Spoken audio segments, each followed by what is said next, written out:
mundial pucho de wenikor apane malicia nendur ganglo lo we lo gaminan era pane que raja gane China we ro junub Sudan lo gaminan era pane que raja gane China we ro junub Sudan we could go open up below limited na ka bungya juna ku ben nyamda juna ku janga ding mareng gane dui juma de we bargan wale di dikim bur male nyapon mal galo dog ro kwani kalie dangan jokre kin kayidi we ga ben kanya bar kinum ya udu da barman jong bayam ke man bul padwai re dwara ga pangau man turwan yori joji ezi dandi anu matkon wayan ga dupal udu kelang galai wur bagor pun kol da duker ya pai kene kile wi ko imbere kenyal jentiang ben kenyal kunis ken panyang alal panyang pol panyang jensai panyang ken bir kol den katanya lili anwar wi boshan wi lokala damane konya borjuni wam du na kon kane tangno tawaren jer ponni mau kurju mal mundial choke weni ko apane malaysia nendur ganglo male nyamu ko yene tin malien era pane que raja gane China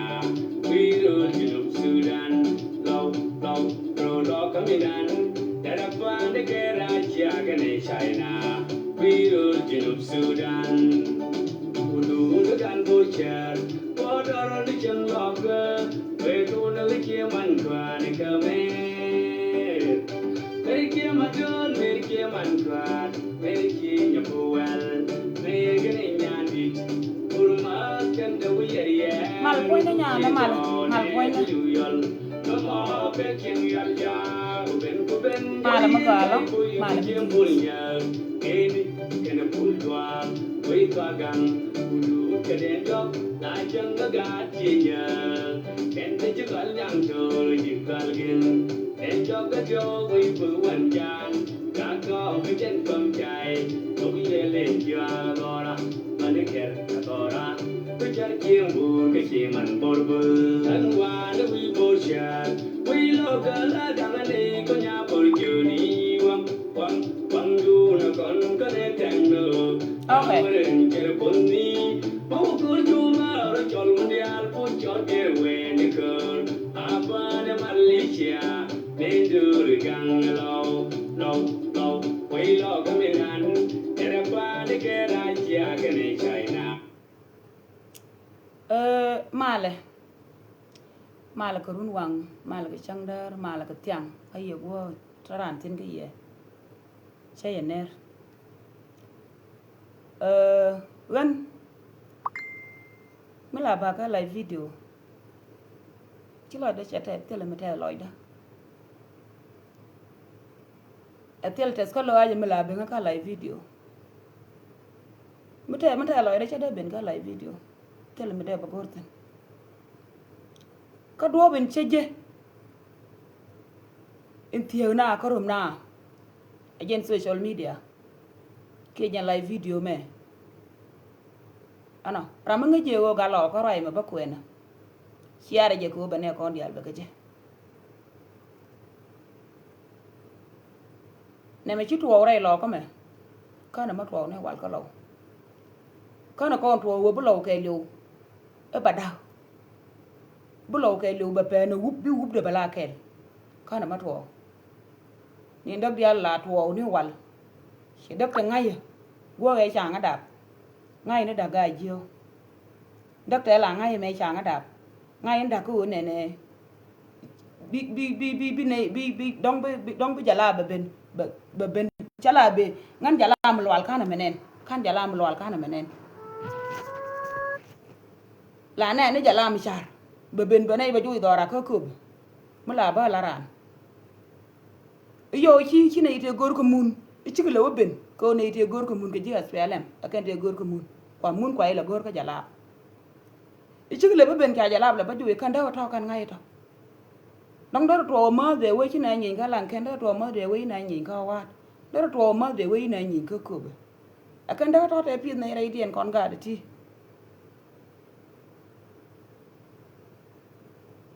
daw mu to ko ne bu lo bu ka da kel di chan kel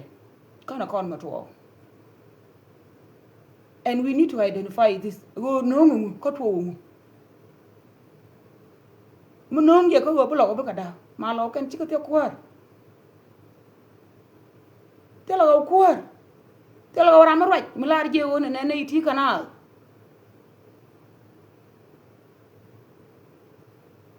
law me to lug ya me te ka dug mu to jon lug dug mu ngoro te ga wala chi man an chi to re lo ko cha do to re lo ko da la ta no de le ye ne ka te yin ko da re la ra na mo lat ko mo chi go de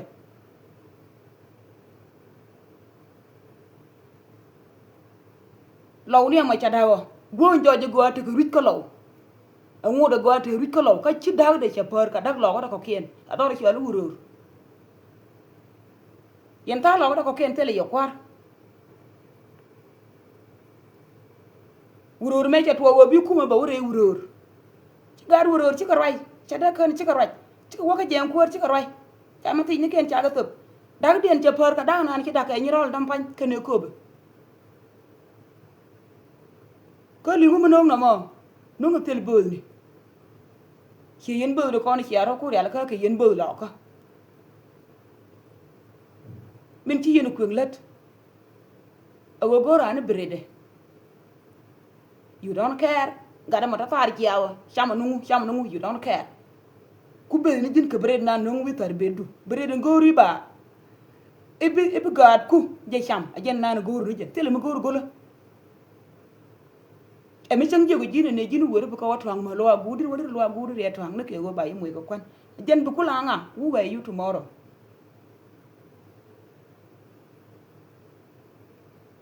ayalaram ne me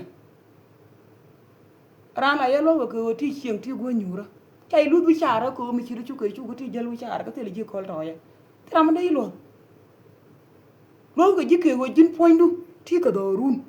la ka je go nga mo wa wo nyoru run bi chie ma ne bi ko bin ma ku ya ka tu chie mo ru kun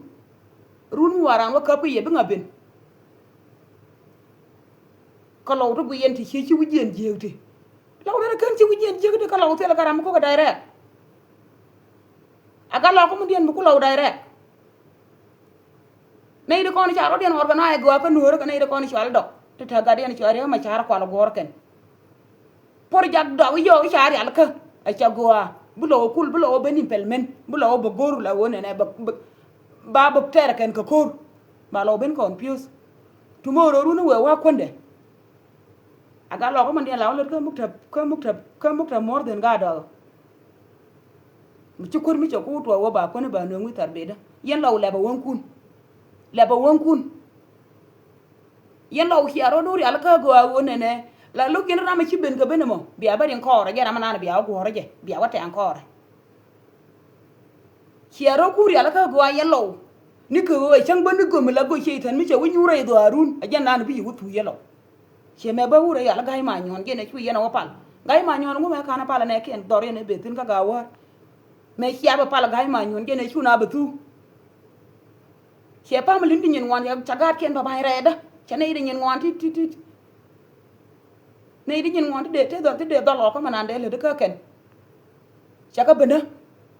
ka bena ma doctor re lo ka ko di ko yen lo pan kun la yen pe ga ram ci ben bia ba wotin nyaram nan bi je ba ten ka bilem ci we ko community bilem de we ko kwar che community ko yena mi ke yena iri nyin ngwan mi am pan yo mo waka la te yankel mi bo ka la bo ko ti ba ka nang la ba ko wonyo lu chang yena iri tel yera ma bo die an che de ma bel yelo ti la community be la we ko kwar cha ro de ala ka go wona ne brand position be je ke cho lo ka ku yimi na lo fa rana mi no lo ka wana ike go bi kula ran nga ni run tomorrow jin nga jin ko mo ka lo jin nga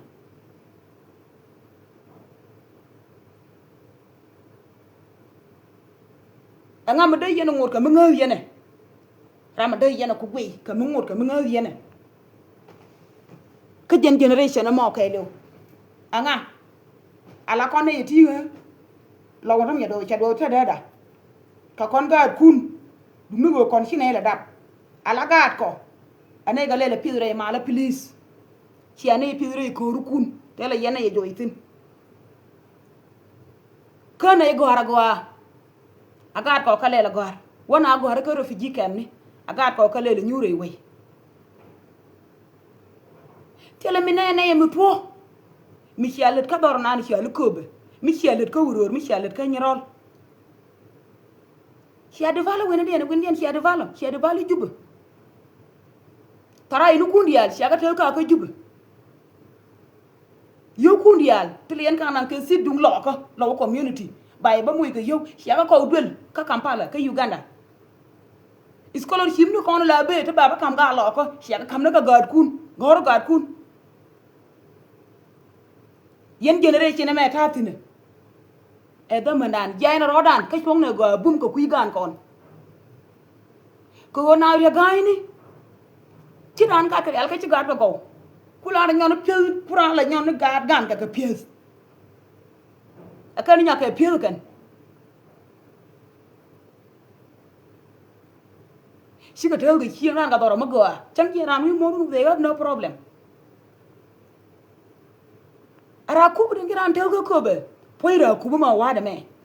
kiran le nakadi charana point nakadi ra ku bu nyu je kiran tel dor nan shi alu wuror ra ku bu nyu je kiran tel dor nan la shi alu nyirol ka yen kwa lo ko ra ku bu me dien shi atel ko run ka ye waran wa te nien ba won ba an ba nang no point kun chang point kun ka na ba wa kap na ka ba ka wa nang chang la wa nang no point ti ti to ka ye ba wa nang no point kun ba ku le wo tet ko biya tara ini kana duel ka development kay lew biya kula bay role na role central equatoria jenan ci development ci abanten yela woro konte ko jubbe ku ya confusion ku ya kapionga confusion ku ya kapion chuar community le ngunu ko ya confuse ka yen community cha ka chuar mene gur kun chaka na ma dit kun amana man pale no kun amanu ngunu kun rara dien medan pa nyaada kuen sigom nyaada yiga pen bang la los yene fer gien anga bia nyago manga yene mo ra nyur tar ga na ni cha ngatin mu do go kuor mi jona ina lui lo ai chi ma kuor ai chi mo da la kuor e da lo gin ki lo buda ka bina ba nyo jo lo lo lo ale le ben kuor dien bu lo bu jo lo bia la kon gu yo ra mo nga interest dien ngor ka pan kun kana rim kun chato mu ku yene mo don ko ye lawro kon tarar ti ya warare tan kun ka America tan kun wena dien organization ma dum kid barora pom hey naka law hey naka nuari hey biaring tin bia yorol bia yo kam ka organization ma run tomorrow ni ne ko na kwa maile duwe kan dai lo ka la baba ku ni kan cha ka la wa ngai kan stop that la ku yen pana nei de ba ti bi chen da ka te dien stop that stop confusion ka community tu are confused si aga lo ko to kon si aga confused ko to yela wuro kon tarar mite mele diene ate mele diene rol yene le diene shwar gi nyole ko do bular je ko do man tila yen ka je ko wunu ci ka wacu ko man ko na ci docteur jien lar je ko do man ma biya rolo biya lada ko wuci nga cienan ma de tet kun rolo tet kun lo wa kay ci luy ray lo ko na mo la kay lo ka tot ka tedun mi kon mi la kon mi je ka yowdu mun yenga da barol ma ba ko kon ba no lo ba chama ken ba chop ko ke ba man kon ba ko sa bu ni ya bu ko ni dai mai ti ci la wa chop alo nga ye gango me ya ko ko dai men cha gang nga lo nga che gang lo ka ne ka ne te ko dai chal kana ka media cha gang nga lo ta me jele le tin pai lên cha lui jol cher ni je me kon je ma ka run me chi ma ka cha lui jol jen ta ta lo ta ma right now yen gar kontrar men bia lel bia make sure nga bia nya ka nga che yo dan di kulu top ka jaman lo ngode cha da yen ga lo ka yo kun ti ga wan lo ngunu tele me lel yen ne ka yo kun a chi yo kun ku ga ka me chi ka yo ti ga ka ye mu chi alo ku le ko doro biran family de ko ching ke yo kun ti ga chi ka yo ti ga ka ye bu ye no lo ye no community lakin ti ku community me gor ye ne go bu ngo abi ku community bu ku ka mana kon ta third gen tin chi dap third gen mana kon ta wo gen bang te le ko rup takara nyal te me nyal men be ben ma be nyal dam tam panye be ga to kon kula generation future dung lo ko bi ko liu ga joy anga bi la do mala yel ling do we yuan ne lengu yuan ga ne ya man te kien hite nu top chate ne top chate en to be nga jala yuan ba kon kula ko ba na kulu lo yuan jin yuan gan mu wan ro mat ba lo ko me chemani bi ko wulet ba let ko dwel bi ko nyur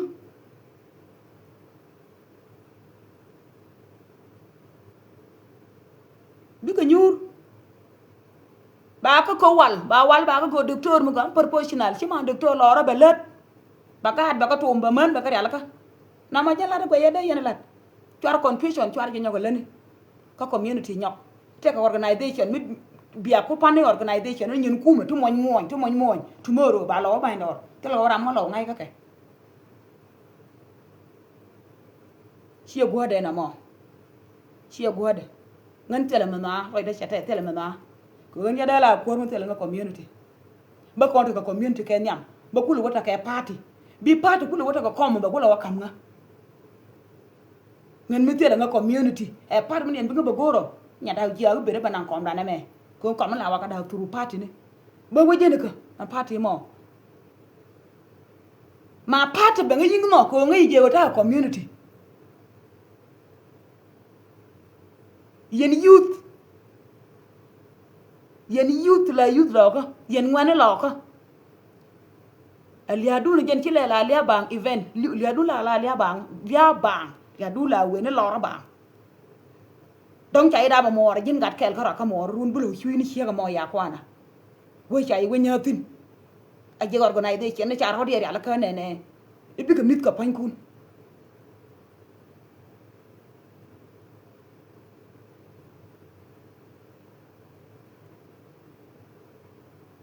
yen wor ko kien liya ci dit ka liya mi dit ka te di bol ni kon ali mu ro puna go men chana ga ka je mu ro puna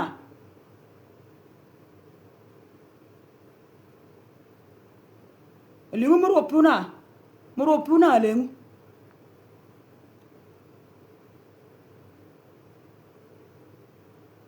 a weni ci ka liutin de maka nore ka bentiu kana fer wena dien da muga mila mi chala muga chal chodedi min kula biet kana lengu run le na mo wo to community ba to le na mo ba ya nya mat ko hia bi te ba na ba kan pare kan mo nu kun chai bu fala kan pan mo nu kun chai bu fala kan ba ya nya na ko ba ngai kan ti yu gor kan gor kun tem ga jek ti ka tet kun biya kula ngai wo chabra ma pel ram no pel la gor wo ndoro mo bi jakata ka tane ne kien ko jin pelle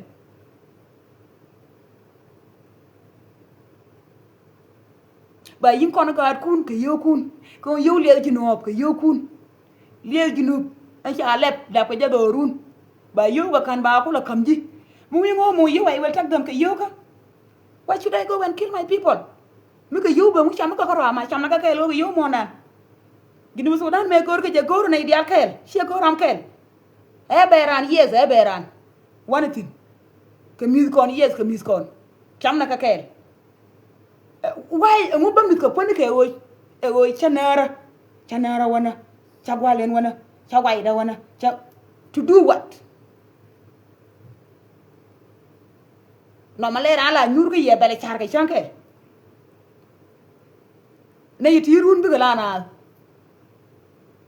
bi kana run bara je bara ko bi gala na run bi gad ku bi gala nga ne re dien pen gan kun gad kun tomorrow bi gala nga ne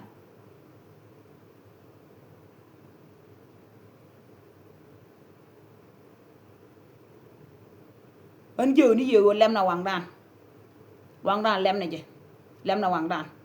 mình nấu giờ cái suy interest ko braro do ko chieng kariem dun mutual interest go ga dana lutin wal chatpo an koran ka jalap e gor ko mun cha mun kuje lakin ma jaga me nấu giờ me mutual interest gudun ja ngar ngar to kam nur kan kam jan e kai nay la wa kai kai e kai ti kam jan kan kam nur ni jang chuj ke ye jew sika jang dia rieng to panjani chuj ke liu ke chika barga dal dial bari to point barga dal ba chuj ke ka chika rek dial ta ga kwak to point rek to ko ken ba chuj ke aye cha ko confuse stop that confusion tele mi chala nuari jang ngu 64 tribe kan dial chuj ke kan dial chuj ke ken mi chi wi ko jum manan mi cha ne ko ndi jelim mi chi ne dan wal jago ka dang ndi jen nuar ka rewtin mi chi ngwan la riu di nga ngani mutual interest ajana na cái dân phanh kun ku ye lo de wa men ye liu bai ban kon pyo en bai ba jo ya kon ba kon lo ya kon le ne ke go ba ku lo mi jong e kai liu en wi chiran de je ma da ga mal go mu te ga mal ta ga mal ma be na wa chang ye me na wa chang ga 2010 me wa na chuong biara man ma ye na bia kwan bari chung bia kwan bia kam gu kun ka be yin mek sure ro ngu balet ke ye ra mo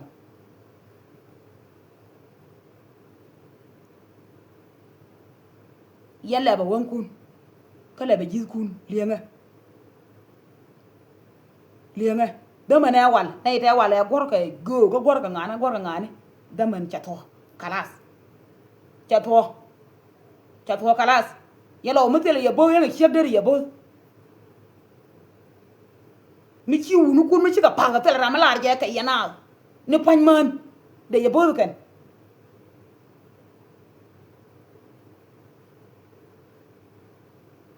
taya kamal